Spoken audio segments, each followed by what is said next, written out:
মানে আমি যত বড় হচ্ছি, মানে আমার বয়স যত কমছে, বয়স যত কমছে ততই আমার অভিজ্ঞতা বাড়তেছে। যেরকম এই যে আগে একটা অভিজ্ঞতা ছিল, তখন বয়স বেশি ছিল, আর এখন আমার বয়স যত কমতেছে আর কি, আমার অভিজ্ঞতা আরও বেশি বাড়তেছে। এই জন্য বাড়তেছে যে আগে যে ধরনের ছবি হইতো, আর ওই মশলাদার বললো আর কি, তখনও মশলাদার, কিন্তু এখনকার মশলাটা আবার অন্যরকম। এখনকার মশলাদার, এখনকার টেস্ট, এখনকার ডিরেক্টর যারা আছে, ওই আগের মশলার চাইতে এখন মশলা আবার খুব ভালো মশলা দেয়, মানে ভালো মশলা দিয়ে রান্নাবান্না করে। আর বিশেষ করে এখন নতুন প্রজন্মের যে ডিরেক্টর আছে, যারা ছবি বানায়, মাথা নষ্ট। আপনি আমার ডিরেক্টর, এই যে আমি তো রাক্ষসে অভিনয় করছি, আমার এই ডিরেক্টর আগে বরবাদ বানাইছে না, বরবাদের পর রাক্ষস বানাইছে, রাক্ষস এখন চলছে, রাক্ষসের পর আর একটা ছবি আসবে, তাই বিদায়। আপনারা কল্পনা করতে পারবেন না যে ছেলেটার বরবাদ বানাইছে ওই ছেলেটা এখন রাক্ষস, তার রাক্ষস চলতেছে, সুপার ডুপার হিট ছবি।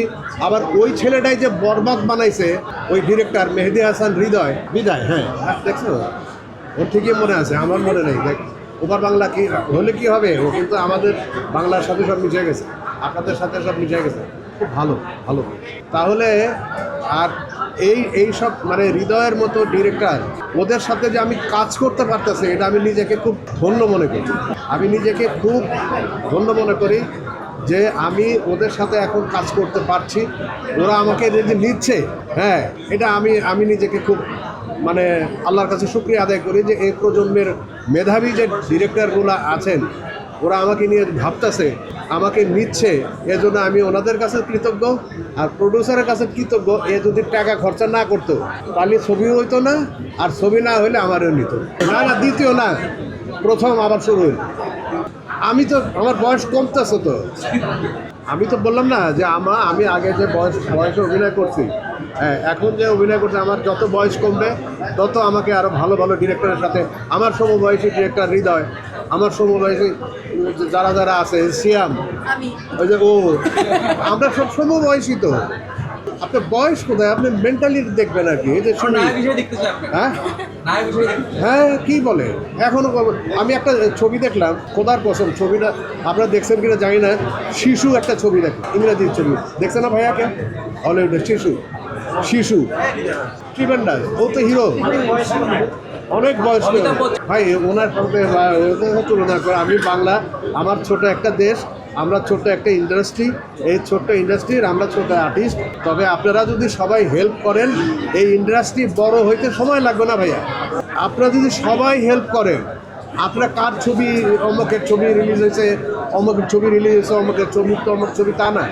আপনারা সব ছবিকে প্রমোট করেন এবং সব ছবিকে আপনারা হলে দর্শক নেওয়ার জন্য আপনারা নিজের থেকে বলেন, আমাদের ইন্টারভিউর বাইরেও বলেন। আপনারা আমাদের ইন্টারভিউ নিয়ে বলতে হবে তা না, আপনারা বলেন যে বাংলা সিনেমাকে বাঁচাইতে হইলে এই যুগের যারা মেধাবী ডিরেক্টর, তারপরে মেধাবী প্রডিউসার, অবশ্যই মেধাবী প্রডিউসার, না হলে তো বরবাদ বানানোর পর আবার এইটা মানে শেষ করছে রিলিজ, আবার একটা কইরা রাখছে আর কি, ওইটা যাইলে কি হবে আল্লাহ মানুষ। হৃদয় তো আমি তো জানি না যে হৃদয় কেমনে, এসব মেধাবী ডিরেক্টর, আপনার বরবাদ, রাক্ষস, তারপরে হলো বিদায়। আমি আজকে বলে রাখলাম, আপনি মেহেদী হাসান হৃদয়ের বরবাদ, রাক্ষস, বরবাদ দেখছেন, রাক্ষস দেখতেছেন, এখনও দেখছে মানুষ, উদ্গ্রীব হয়ে রয়েছে, মানে টিকিট পাচ্ছে না। এই ডিরেক্টর, এই ছেলেটা যে আবার বিদায় নিয়ে আসবে, আমি সবাইকে অনুরোধ করব, খালি দেখেন তার কাজ দেখে।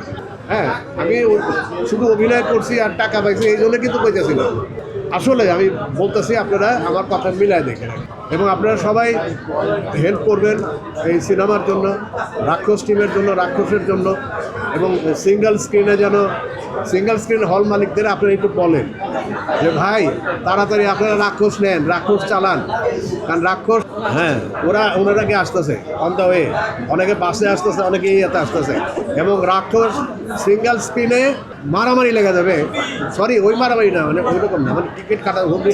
আগে আমরা টিকিট দেখতাম, আমি যখন বয়স আমার বড় ছিল তখন দেখতাম কি, এই সিরিয়াল একজনের মাথার উপরটা আরেকজন গিয়ে এরকম টিকিট কাটতো। সিঙ্গেল স্ক্রিনে যখন এই ছবিটা রিলিজ হবে, ঠিক আমি যখন বয়স ছিল তখন আমি যেটা দেখছি, আমার এই অল্প বয়সে এসে আমি সেটা দেখি ইনশাআল্লাহ।